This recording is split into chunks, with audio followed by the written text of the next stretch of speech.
And you're going to hear this morning from a diverse perspective from Academy graduates, a retired general officer, and a current midshipman at the Naval Academy. This year, our congressional district was very successful in obtaining the appointments to the Academy. We are, each year, each congressional district is guaranteed 4 appointments to the Academy. This year we received 17 in our congressional district. That really is a testament to the quality. Yeah, clap. That's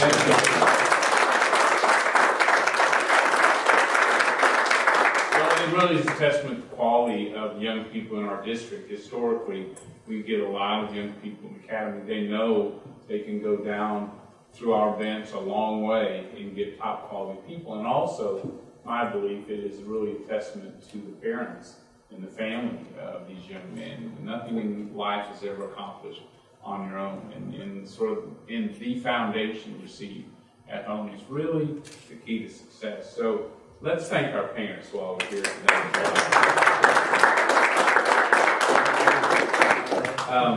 Students, before you leave to begin your career in the military, I thought it'd be wise to bring before you those who've done what you're about to do and distinguish themselves in service to our country. They're here to speak to you about honor and courage and sacrifice, and I'll provide a full introduction of each of them later in this program, but now I'd like to introduce Captain David Sisk, who will bless the food. Then we can all proceed to the breakfast. And I've had the honor of knowing David's family, remarkable family, Tim and Beverly, and to watch your success, Captain. Thank you. Let us pray. Dear loving Father, we come to you this morning. We recognize you as the author of everything in this universe and all of history. We praise you for your interaction with our hearts and in a moment-by-moment basis. We thank you for this nation and its leaders. We thank you for a nation that is a place where we can come and worship you freely. And we pray for all those who have protected it and are protecting it as we speak, that you would watch over them. We thank you that we can gather in a house of worship together freely this morning. And as we embark on a new phase of life and heading out to the academies, that you would continue to reinforce in our lives the importance of focusing on you and recognizing the need for spiritual growth during this time. We thank you for this food, and please forgive us for all the ways in which we fail you. Bless our time and bring peace to the hearts of the people who are about to leave and to the parents. In Jesus' name, amen.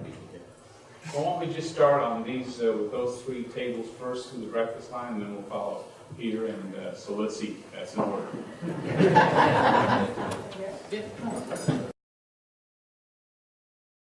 Well, I tell you what, while you continue eating breakfast, let's continue with the program. I would, as we start, would like to thank a young man who's directed our Academy program for the last number of years, Brandon Reese, who's our field representative out of our Huntsville office, has taken this on, done a remarkable job. One of the reasons we do have so many of our young people going into these leadership roles is that Brandon works year-round to make sure we've got a good process, we've got good community leaders to do the interviews, and that we follow up and work the academies as well to make sure, you know, our students get pulled out of the pile and have a good look at it. When they look at them, they see what type of leadership we have here in the 8th Congressional District. He is leaving us, he and Christine, his wife, are leaving us regrettably, but to pursue, he served our region for a number of years, but now he's going to help serve our country as well. He is going to law school at Texas Tech, to join the JAG Corps, so he's going to serve the country as well. Brandon, please stand up.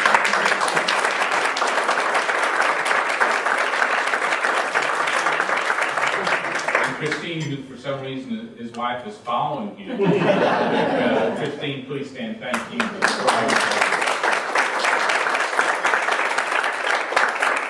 I take great pleasure in introducing our first speaker. Over 2 years, I had the pleasure of nominating Midshipman Jack Thornton to the United States Naval Academy. Jack is a 2007 graduate of Liberty High School, where he was an outstanding student. Having just finished his second year at Annapolis, he'll be able to provide each of you with some fresh insight on what life is like for a midshipman. Jack, thank you for being here this morning. He's joined by his father, mother, Neil, and Roberta Thornton. Please welcome Midshipman Jack Thornton.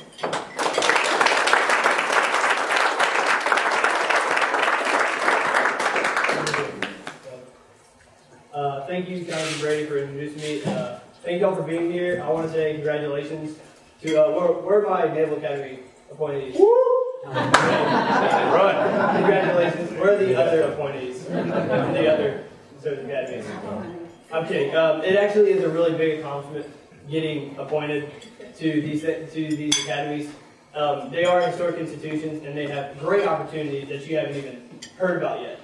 I mean, people call it the ring knocker syndrome, but it's true. You get a ring from a service academy, you're kind of set for life in military and civilian careers. So it is a very big achievement getting an appointment here. So, but I know I was in your shoes 2 years ago, so I understand what you want right now is not congratulations, because you just got through your graduations, your senior awards nights, your banquets or whatever. So I know what you want right now is advice and some insight. Because y'all start y'all's plebe summer in what, 2 weeks? If I'm wrong, about 2 weeks? Yeah, so right now you want some good insight to the little details of plebe life. And I'm just gonna kind of lay them out for you, very simply. You've all seen the mission statements. It's moral, mental, and physical challenges await.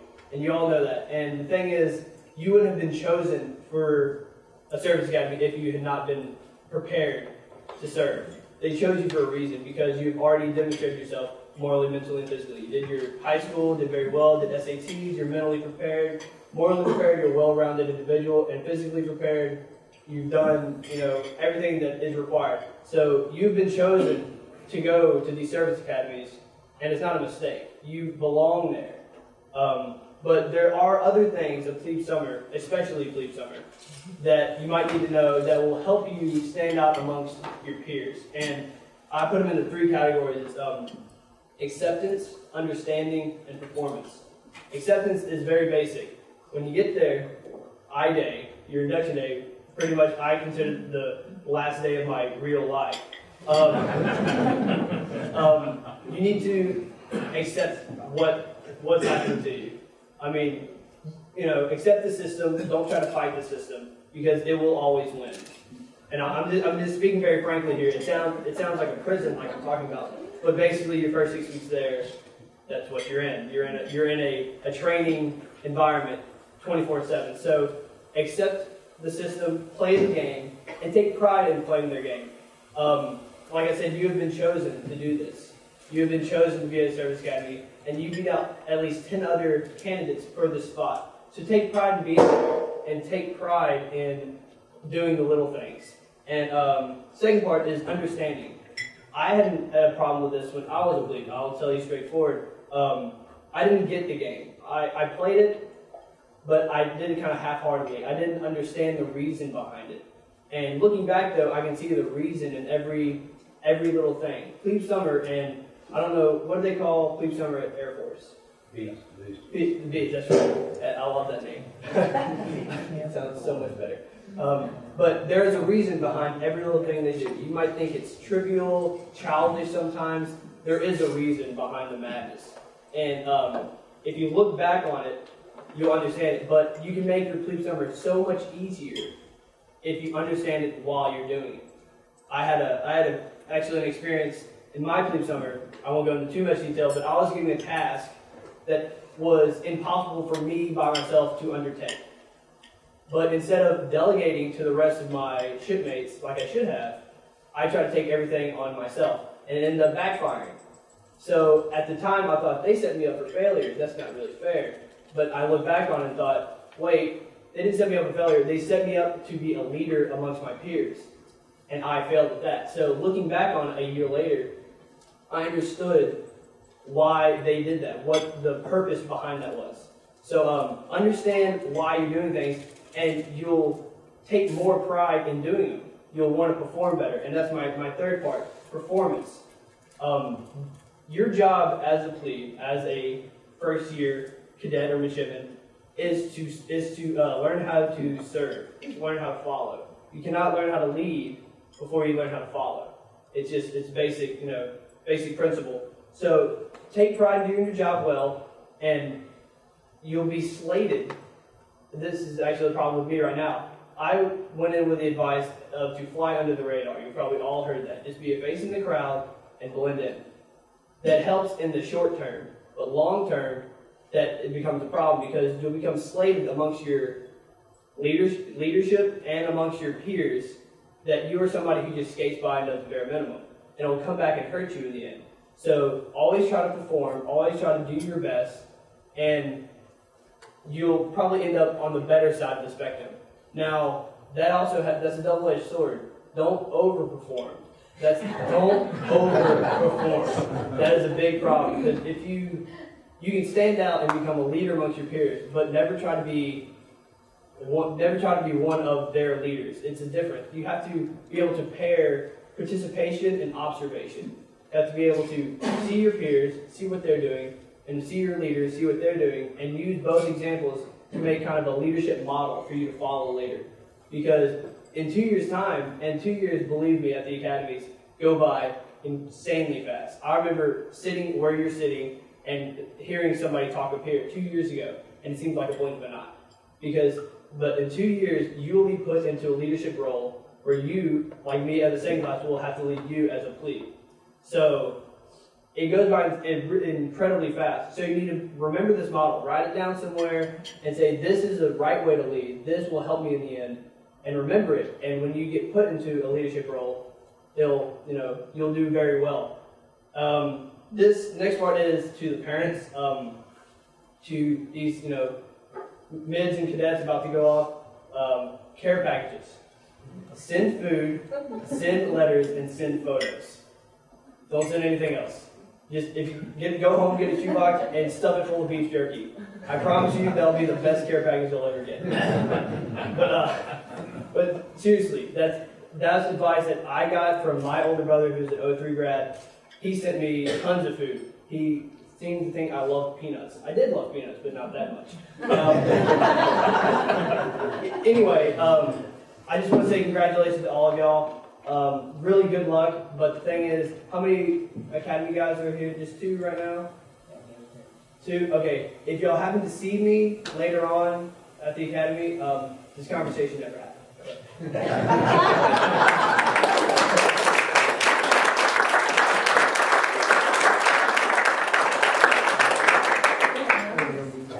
Midshipman, thank you for your insight. I think every parent is now more nervous than when they come in. So, appreciate it. I'd like to sort of reintroduce you to Captain David Sisk. Captain Sisk is a native of Congress, graduated from John Cooper School before receiving an appointment at the United States Military Academy at West Point. He graduated from West Point in 2004 with a degree in mechanical engineering. Upon graduation, Captain Sisk was assigned to the 62nd Engineer Battalion's 36th Engineer Brigade at Forward Operating Base Liberty in Baghdad, where he served in a number of roles, including combat patrol leader and project manager. From 2008 to 2009, he served the same group in central Afghanistan. He's airborne qualified, has earned a Bronze Star Medal, Meritorious Service Medal, Army Commendation Medal, and 2 Army Achievement Medals. He's transitioned since to the Army Reserve, is attached to the 420th Engineer Brigade in Bryan. He's director of the Hill College Baptist Student Ministries in Hillsboro, Texas, and is continuing his education today at Redeemer Theological Seminary in Dallas. Faith is an important part of his family and his life, but his service is equally so. Please welcome Captain David Sisk.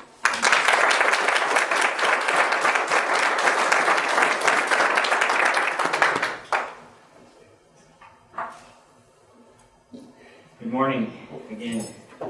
I would just like to start off by thanking Congressman Brady for Obviously, he's had an impact on everybody's life in here already, and he certainly had an impact on our family and our life. I appreciate that very much for your continued support of this nation and its ideals.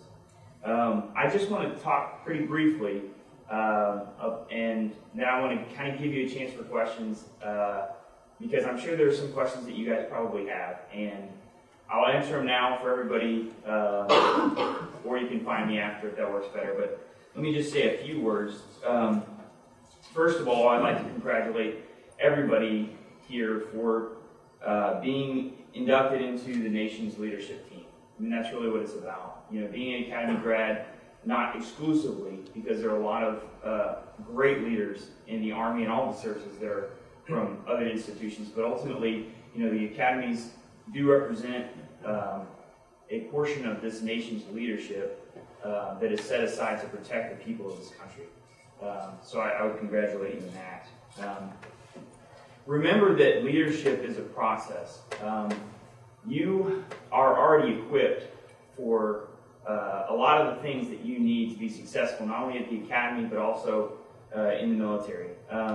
You have demonstrated, as the midshipmen talked about, the qualities that are needed to be successful.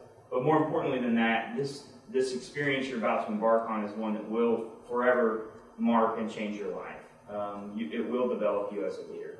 But the process of becoming a successful leader is not, it doesn't end at the academy, it doesn't end ever.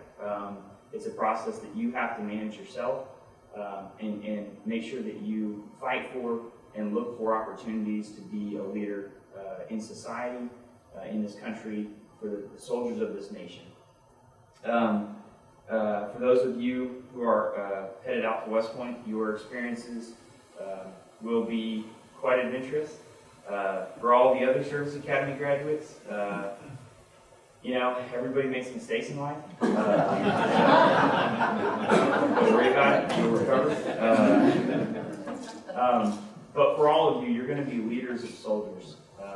And that's something that comes with a very high price.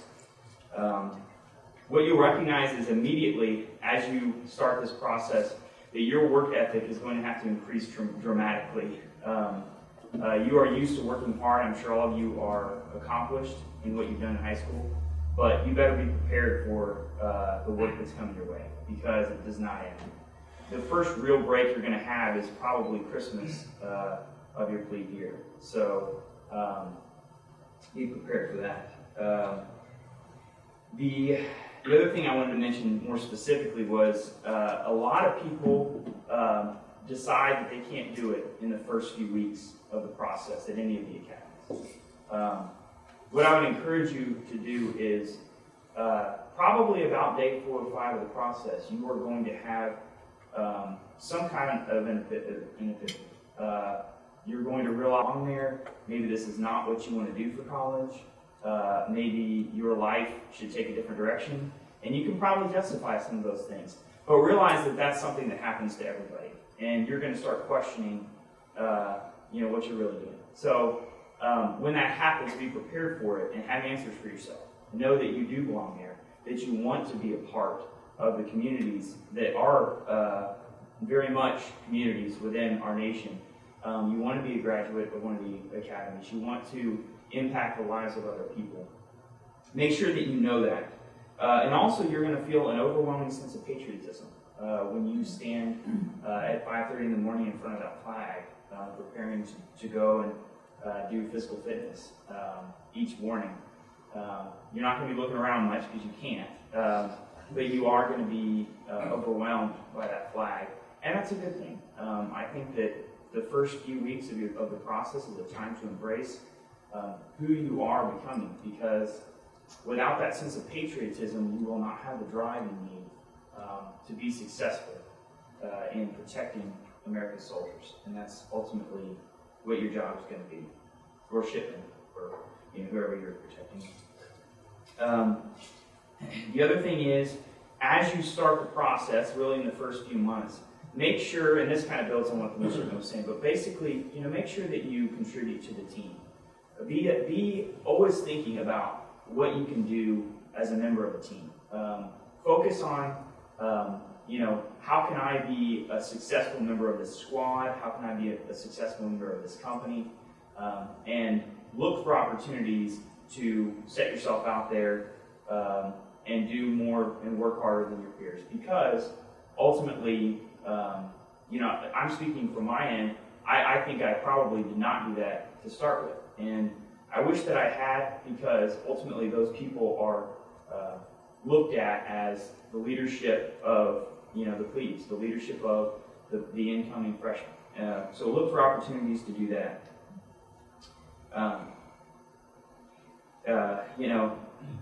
One of the components of the warrior ethos for the Army is never quit, and that is something that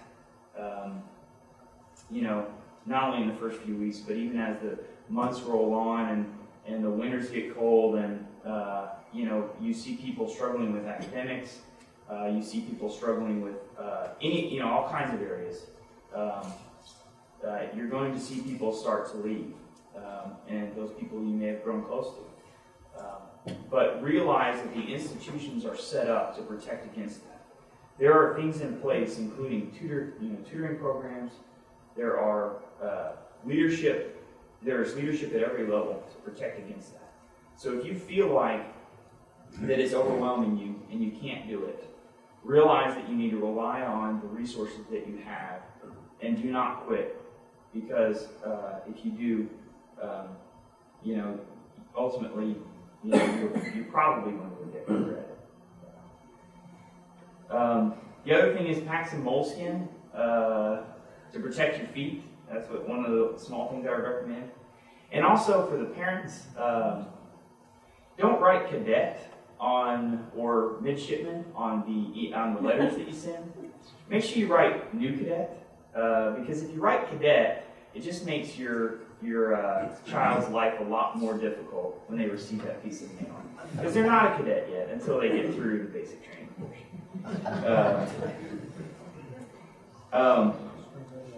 And lastly, I would say that, for the parents, this is a stressful and difficult and trying time for parents as well, because they don't know what their child is going through. And it's sort of a black hole that they kind of drop their child into. And it helps if you are familiar with the process and how the academy works. But I would encourage you to rely on other parents and talk to them, because that always helps in the process. I know my parents have said if you have questions after, they'd be willing to answer those questions. And that's something that, as a cadet, you need to recognize as well, is that your parents are going to be wanting information. So the more you can reach out to your parents and talk to them when you're given that opportunity, please take advantage of that. So, I just thought I'd give a few minutes to see if anybody had any specific questions, because I'm sure there are probably some out there. Anybody, anything? If not, it's fine. You'll probably honestly have things, that you'll think of. And if anybody has any questions after, please come and see me. Oh, okay. I was going to ask, sir, when was the last time West Point won a Commander-in-Chief trophy? I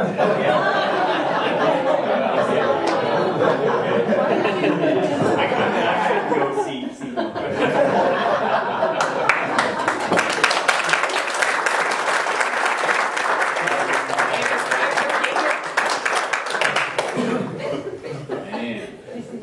security here.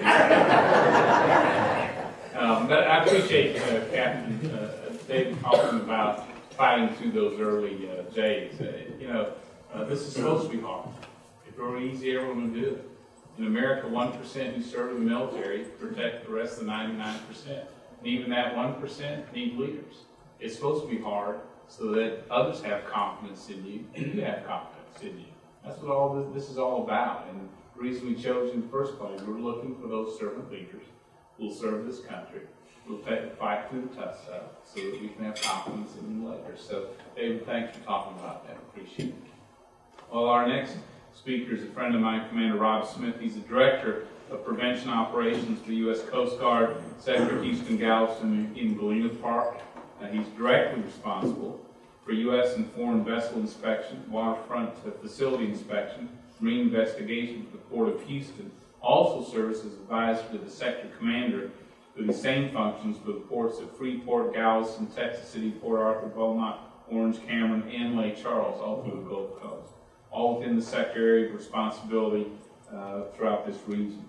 His previous assignment was as the United States Coast Guard's National Vessel Response Plan Program Manager within the Coast Guard's Office of Vessel Activities in Washington, D.C. Commander Smith has also served as Executive Officer, Maritime Safety and Security Team in Galveston, Coast Guard Liaison to the U.S. Merchant Marine Academy, as well as Marine Inspection, Investigation, Pollution Response field assignments on the Houston Ship Channel and New York Harbor. Rob started out his maritime career as a licensed merchant marine officer. As a 1992 graduate of the U.S. Merchant Marine Academy, he holds a BS in Maritime Transportation. As a 2005 graduate of the University of Houston Clear Lake School of Business with a Master's in Environmental Management. Commander Smith's military awards include Meritorious Service Medal, 4 Coast Guard Commendation Medals, 3 Coast Guard Achievement Medals, 9/11 Service Medal, and several others. He's a native of Boston, Massachusetts. You big Sox fans? I am. Go Yankees. Western. My son, growing up in Texas, is a big Yankees fan. I haven't figured out the connection on all that yet. I think because his buddy's a big Sox fan, so I think that's sort of how it did. Anyway, Commander Smith is married, has 3 children. Please welcome Commander Rob Smith.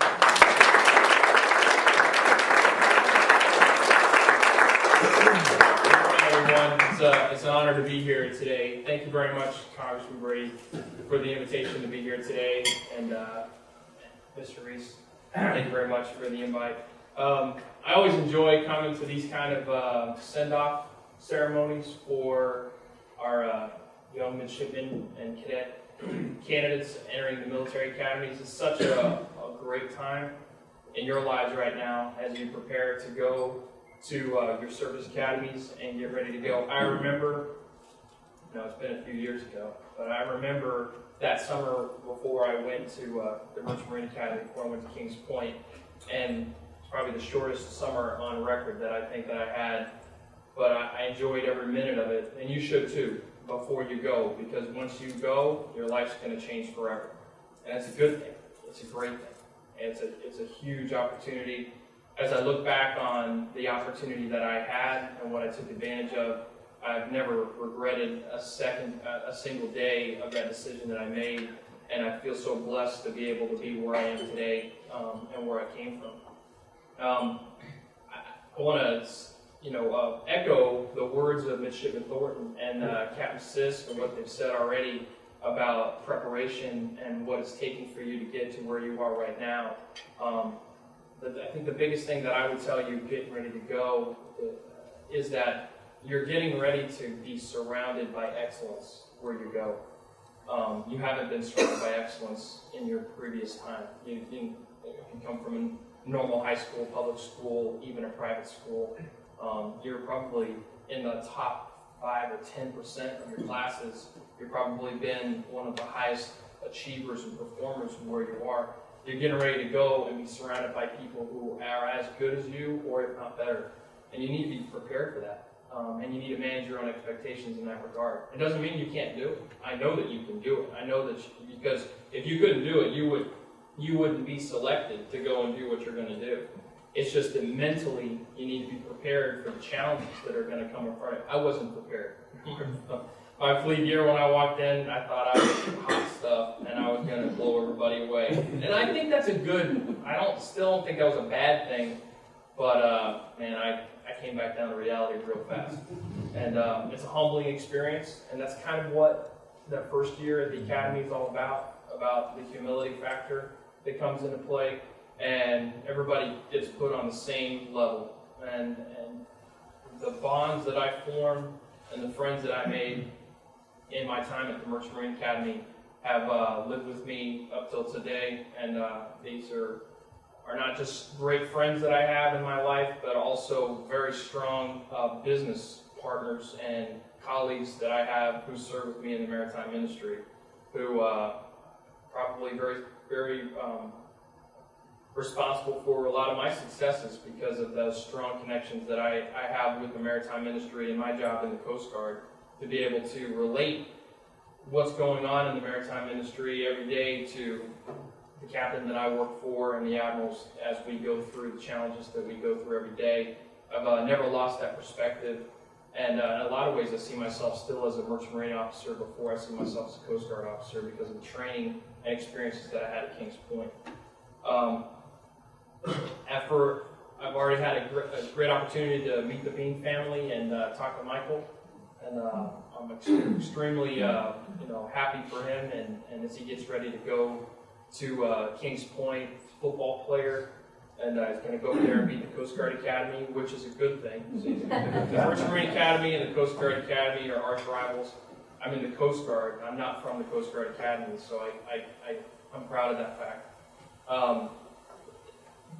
Kings Point is receiving more plea candidates from Texas this year than any other state in the country other than New York. New York always gets a lot of the nominations, obviously because of the population there, but also for those states that don't use all of their quotas. There's a lot of people in New York and Long Island where the Merchant Marine Academy is who pick up those, but Texas is the second, and it continues to be that. That's the way it was 20 plus years ago when I was there. There were so many midshipmen that were there from Texas. So a lot of my great friends are here, and part of the reasons why I love to make Texas my home today, as well as the industry here. The valedictorian of the class, who's graduating the class of 2010, is graduating this Monday, is Marie Evers, and she is the older sister of Fred Evers, who's entering this year's class of 2014, also both from Woodlands, Texas, from right here. So we're really proud of both of the Evers family, and I think they have one additional sister who's there as well. There's going to be almost 3 of them there at the same time. Kings Point and going there this year is probably one of the greatest times in the history of the school. There's so much emphasis and focus on the maritime industry right now, which is a good thing. Thank you very much, Congressman Brady, for your support of the Merchant Marine in that regard. The Academy's budget is due to be doubled, and they're looking to install dynamic positioning and towing vessel simulators and a lot of different technology to bring the Merchant Marine Academy up to the 21st century and make Kings Point the shining star and the leading international maritime institution. So that's all good. And with that, I'll be around if anybody has any questions about Kings Point. All I would tell you is take care of yourself, enjoy your time off this summer, and be ready to go. Stay fit, stay mentally strong, be prepared. Second thing, if you don't have good study habits already, you're going to need them. You're going to need them. So mentally prepare yourself to take whatever amount of time you think you need every day. And it's different for every person, but you're going to need that time to get away from everything. Sit down and make yourself study. Even if you don't think you need to study, you need to study. If not, to develop that good study habit. I thought I had good study habits when I was at the academy. It took me until about probably halfway across my sophomore year, that third class year, before I realized that I needed to have even better study habits in order to excel there. So there's a lot of things that are going to be changed, and be ready for that. Thank you very much.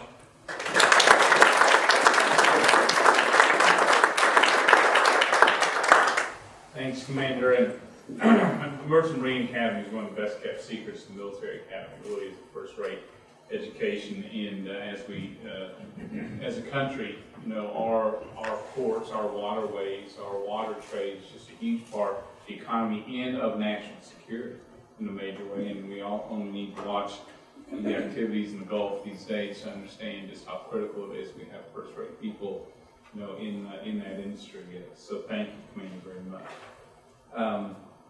I have the pleasure now of introducing retired Major General Bill McClain, a native Texan and a 1992 graduate of Texas A&M. Major General U.S. Army retired Charles W. Bill McClain is the Special Assistant and Chief of Staff to the President of the University of Texas Health Science Center, at Houston, the largest and most comprehensive healthcare education institution in the Southwest. And for those of you who've been down there, it really is an amazingly impressive and complex organization. One of our nation's leaders. General McClain previously was the Vice President of Operations for Precor Associates Management Consulting firm located here in the Woodlands. In 1995, he culminated a distinguished 33-year military career as the U.S. Army's Chief of Public Affairs, serving in that position for more than 5 years, the longest-serving officer in that position. Throughout his career, he advised senior U.S. and allied leaders on organizational and communication issues, developed professional enhancement programs, and was the architect of worldwide military internal and external communications programs. His military service included Vietnam, Germany, Belgium, as well as the United States, and 13 years in battle in Washington, D.C. No, I added that last one, which was the hardest. Yeah, no kidding, no kidding. In recognition of his leadership and vision, General McClain was inducted into the U.S. Army Public Affairs Hall of Fame in 2003, and after retirement from active duty, he served in the private and public sectors, highlighted by senior managerial and leadership positions in Bexar County government in San Antonio. Among his military awards are the Combat Infantryman's Badge, Distinguished Service Medal, Defense Superior Service Medal, the Legion of Merit, and the Bronze Star. As graduate, he had graduate work at the University of Virginia, earned a master's in management from Central Michigan University, as graduate of the Army Command and General Staff College and the Army War College. Bill and his wife Alexis, who's here today, reside here in the Woodlands, where they're active members of this church. It's a real honor. Please welcome General Bill McClain.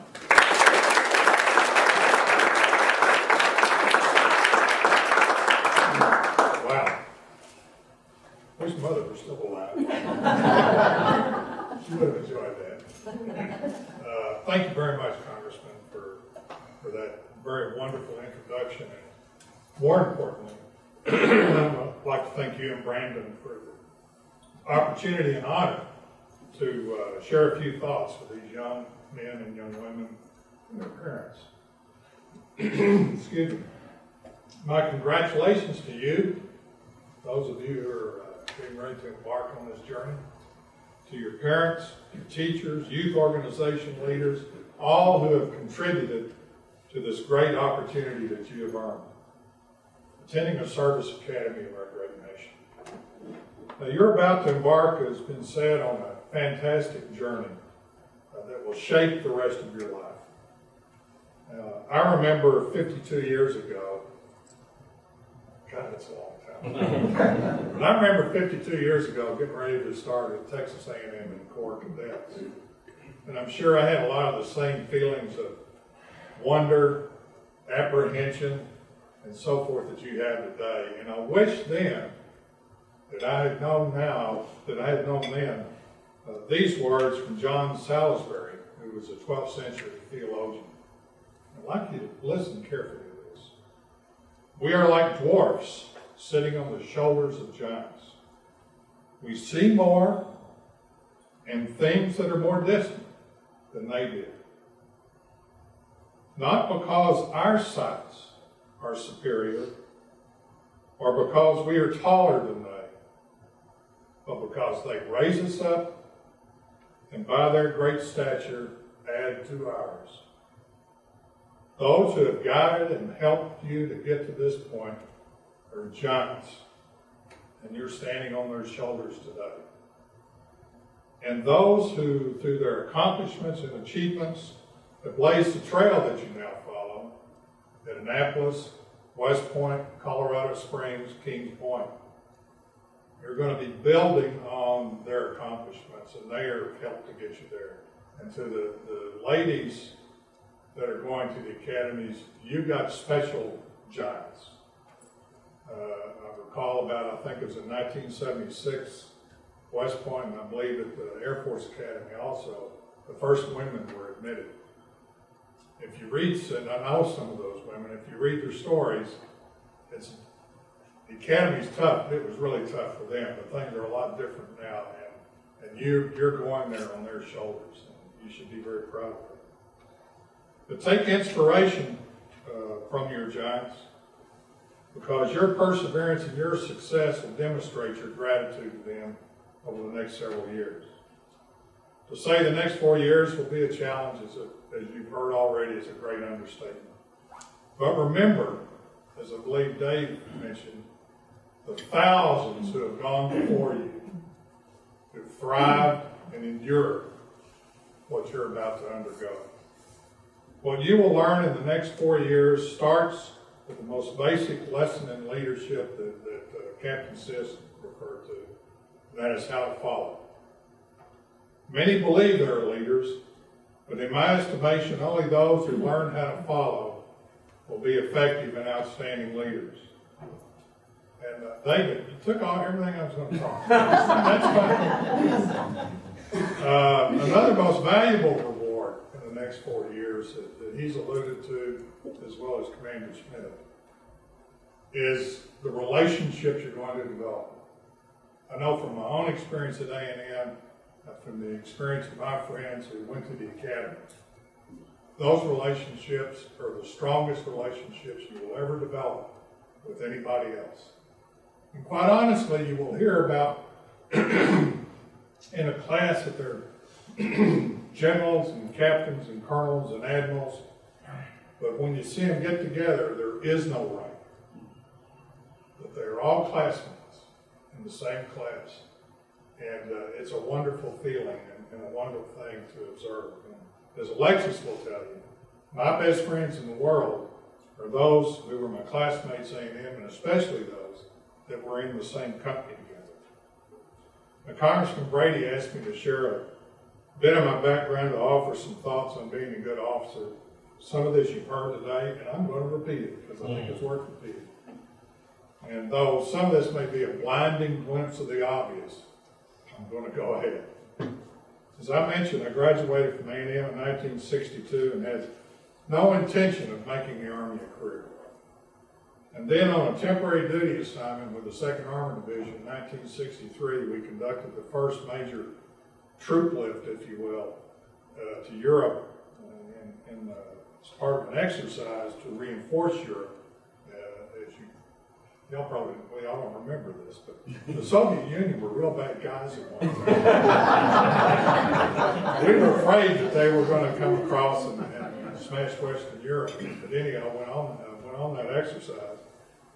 And when I was there and on this exercise going around the countryside of Germany, something revealed inside of me, a calling, if you will, that convinced me that I needed to do this, that I needed to be in the military. And so that was the first step. It was my dedication to that. And this meant, however, that I had to forego an ambition, and that was to write the great American novel.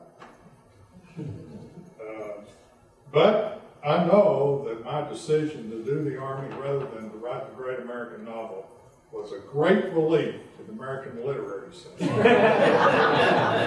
I hope it was some benefit to the United States Army. And after I made that decision, while undergoing some training to be a Hawk anti-aircraft missile officer at Fort Bliss, I learned a valuable lesson. There were about 30 of us in the class, and being taught by a very savvy and seasoned Marine officer. And he was explaining the working of the signal delay function of a pulse acquisition radar. And just like you're sitting there right now saying, what in the world is he talking about? That's the way we felt. And he saw a glaze coming over our eyes.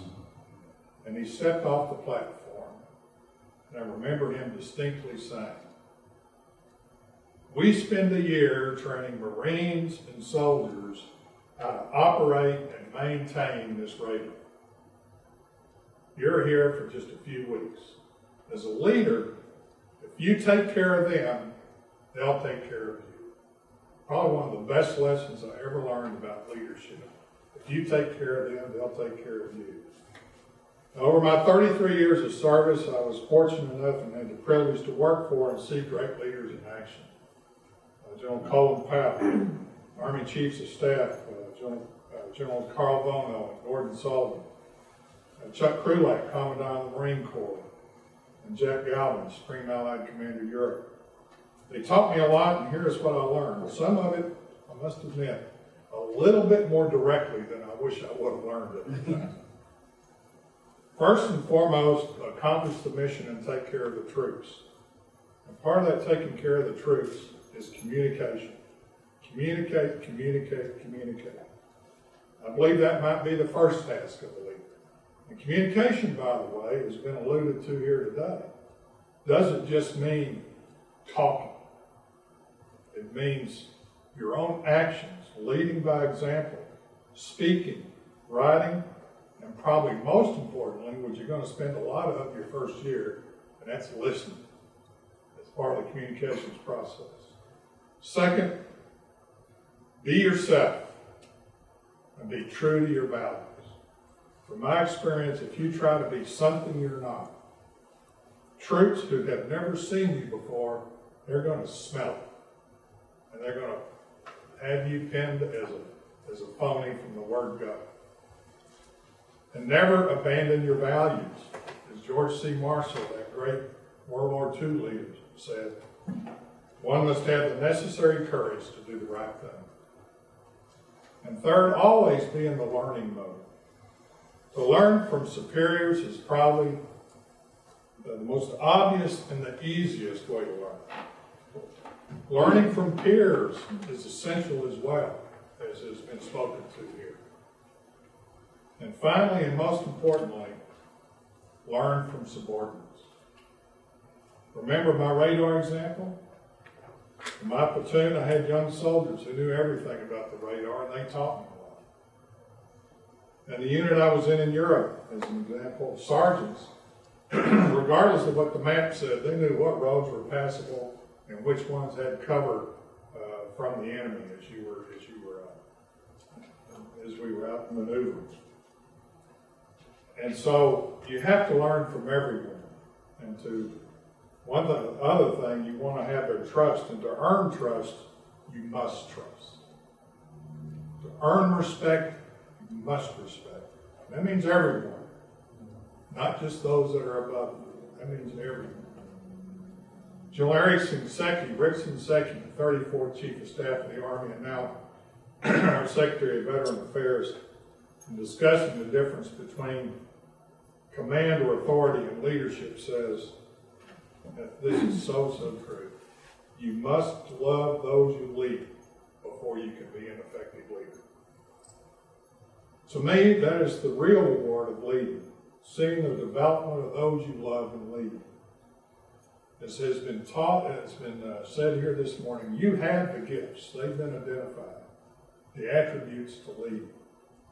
You're about to enter the laboratory where you will learn and practice leading, as well as by following, by honing those gifts that you've been given. As General Shinseki puts it, the learning and practicing has to do with values internalized and the willingness to sacrifice or subordinate all other concerns, advancement, personal well-being, safety.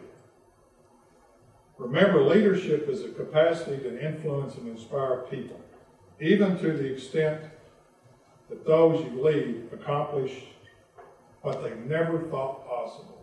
There's so many examples of that. Now, General Powell has put forth his lessons of leadership, and I believe a few are worthy of sharing with you today. He lived by these lessons and had the opportunity to see that, both in Europe and in the Pentagon. One I believe that will be valuable to you, especially this first year. Perpetual optimism is a force multiplier. Perpetual optimism. The optimism is also contagious and inspires those around you as well as buoys up yourself. And as you achieve both at the academy and your life at the academy, General Powell would advise, never let your ego get so close to your position. But when your position goes, your ego goes with it. To me, his most important lesson is this. The day soldiers, and this could apply to all the services, stop bringing their problems to you, is the day you have stopped leading them. They have either lost confidence that you can help them, or concluded that you don't care. Either case is a failure of leadership. From my first experience as an officer, there was an unwritten tenet of leadership that was later popularized about 1970. We didn't call it servant leadership, that's what it was and what it is. Many of you are familiar with the biblical manifestations of servant leadership. Robert K. Greenleaf wrote of it in 1970 and expressed it well. The servant leader is servant first. It begins with the natural feeling that one wants to serve first. Then conscious choice brings one to aspire to lead. The person is sharply different from one who is leader first because of that need to assuage an unusual power drive or to acquire material possessions.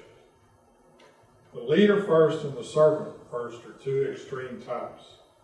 Between them are shadings and blends that are a part of the infinite variety of human nature. The difference manifests itself in the care taken by the servant first to make sure that other people's priorities, needs are being served. The best test and difficult to administer is, do those served grow as persons?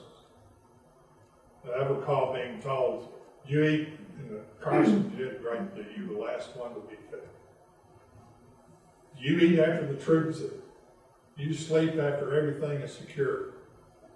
The list goes on, but you get the idea. Remember to accomplish the mission, take care of the troops, and aspire to the servant leadership. That's the people who really achieve greatness, and I told you some of the people I've worked with. They were servant leaders. They always thought of others first, never of themselves first. By virtue of the fact that you're here today, you've already made the decision to serve. I hope serving and servant leadership are so imbued in your DNA that it's second nature to you, and you can foster and nurture servant leadership. Now, I admit this has been kind of a scattershot discussion, but I'd like to leave you with just a few thoughts in conclusion. First, never, ever forget those giants upon whose shoulders you're standing. Today, I remember giants from all stages of my life. At times, they shouted. Other times, they whispered. But I can always sense that they're watching, guiding, and encouraging me. Second, accomplish the mission and take care of the troops while communicating. As I said, I know this next year, the listening mode will probably be the most important of your communications. And third, remember to strive for servant leadership. Let service to others be the bedrock of your leadership. And finally, have fun. This first few weeks here, it may be a little difficult to find the fun, but it's there.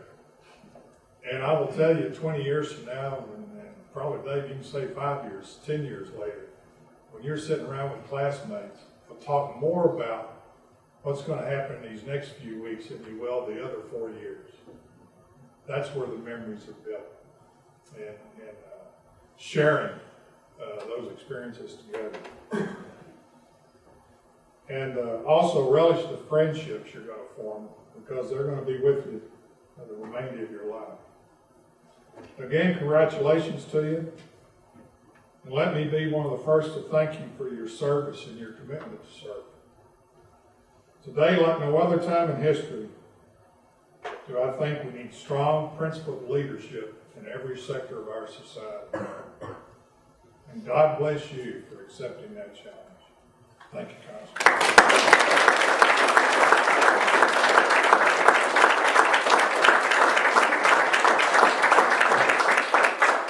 Thank you, General, very much. So that was well done. And when you hit on a theme of servant leadership that's very close to us. And the appointees today may not know this, but you know, when you were getting ready for your interviews that Saturday over at the Lone Star University Center, we meet in the morning with our nominating committee, and that's what I talk about, servant leadership. We're looking for people who want to serve, who don't in their mind have the people here and the higher they go in rank or in office, they go higher above them, just the opposite. My view is, as your representative, and I expect this from my leaders, that if you're the leader, you're below others. I'm below you as your representative, and my job is to lift you up. Do that. And the higher in rank you go, the higher in office you go, all that means you have more people you're responsible to lift up. That's what servant leadership's all about. That's what we're looking for. That's why we chose you already, and we expect and are very optimistic that you're going to be that leader throughout your life and at the academies as well. So thank you, General, very much for talking about that important principle. Rob Renfro is a pastor and one of the leaders at Woodland John Methodist Church. I've had the honor of attending some of his Quest programs where men talk about God's role in our lives and hold each other accountable. We do this in Congress every Wednesday morning. A small group of us meet for a men's fellowship. Talk about, make sure we're keeping our faith and our family ahead of politics. Understanding that roles and titles and revenue and all that in life really isn't our value. At the end of the day, it's our relationship with God and our love and relationships on earth. Rob Renfro does such a wonderful job of leading here at United Methodist Church. He's going to give our benedictions and lead us in prayer. Pastor Renfro, thank you for being here today. Applaud Rob Renfro. Yeah.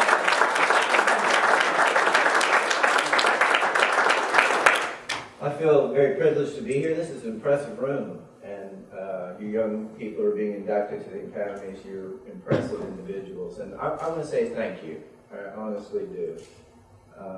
There is, General McClain used the word calling. There's a calling on your life, a calling to serve, a calling to defend the ideals that this country was built upon: freedom, liberty, the value of human life, the rule of law, the idea that out of diversity we can be one. And of course, being a Christian, I believe that the true hope for this world is the kingdom of God. Next to that, the greatest hope this world has is the ideals that this country is built upon and that you have answered the call to defend. So thank you very much for that. Let's pray together.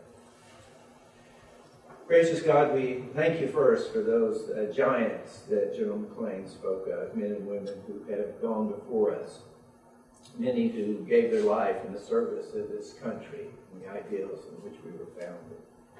Men and women who centuries ago believed that there was a better way and decided that they would begin a noble experiment that would bring freedom and respect to all who came to this continent, with the hope that it might spill over and change the course of history, and it has. We thank you for patriots who served this country, who've given their lives. We thank you for those who are serving now, here and abroad in places that are dangerous. We thank you for those in this room who have answered your call to step up, to defend this country, to defend our ideals, knowing that they may one day put their own life at risk, but there's something within them that says they must. And for that, we give you thanks. Lord, I pray that over these next few weeks and years that you would strengthen their character, strengthen their resolve, give them an even greater vision for who they can be. Lord, I pray that you would go with them always as you have promised. We pray this in Christ's name. Amen.